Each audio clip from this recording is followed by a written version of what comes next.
Hey, Vsauce, Michael here. You caught me reading in Mary Shelley's Frankenstein, which is a textbook example of an irresponsible scientist.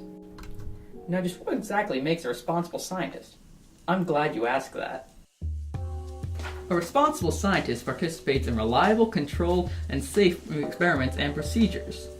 Good, responsible scientists record every shred of data they can accurately in an unbiased manner.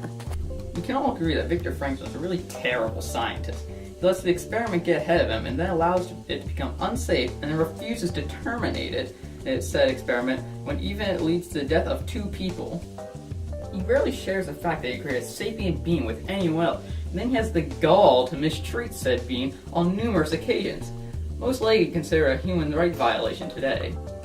The only positive thing I can say about Victor when it comes to being even close to being a good scientist is that he did a great deal of research beforehand. Looking at the events in the stories might also help reveal a more hidden theme. Not that the pursuit of knowledge itself can be negative, but that the irresponsible, negligent, and dangerous pursuit of knowledge can lead to disaster.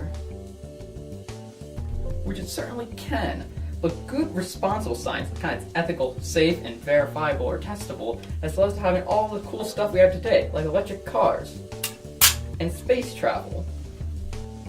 Good scientists work tirelessly to advance humanity. It is my faith that nearly every scientist in the world today is trying their best to do that. But what is the best way to do that? I got a quick question for all you viewers at home. So what even is ethics?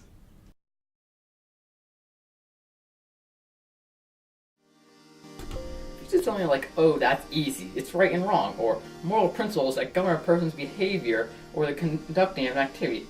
You're right. Ethics is exactly that, and I'm very glad you know that.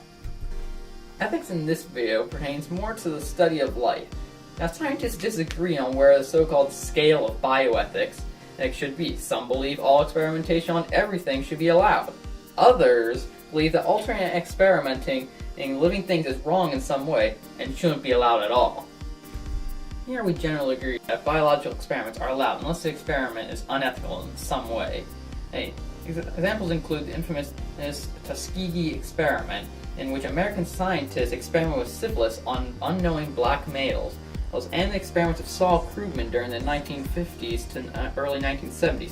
Certainly these experiments were not done in good conscience by anyone involved, and continue to be a black mark on the history of ethics and science.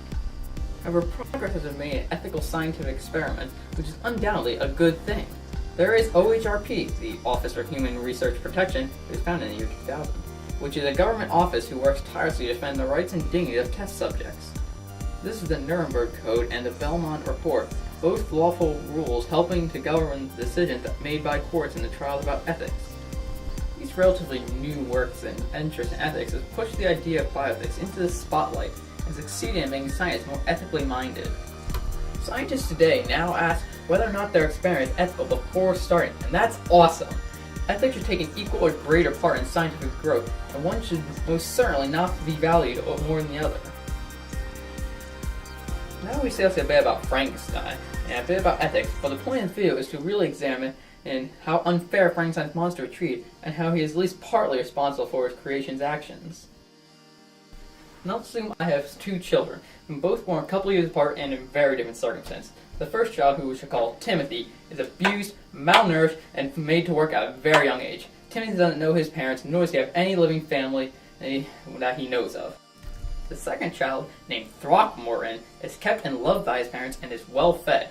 You could say he had an enlightened or lit childhood. Continuing on, one day they meet each other, and Timothy decides to kill Roderick out of jealousy. Who or what is at fault for this? Sure, Timothy is legally at fault for this. He murdered Throckmorton, so he should go to jail for that misdeed. However, morally, Timothy's mistreatment as a child could be blamed for his later violent actions. A similar scenario arises in Frankenstein.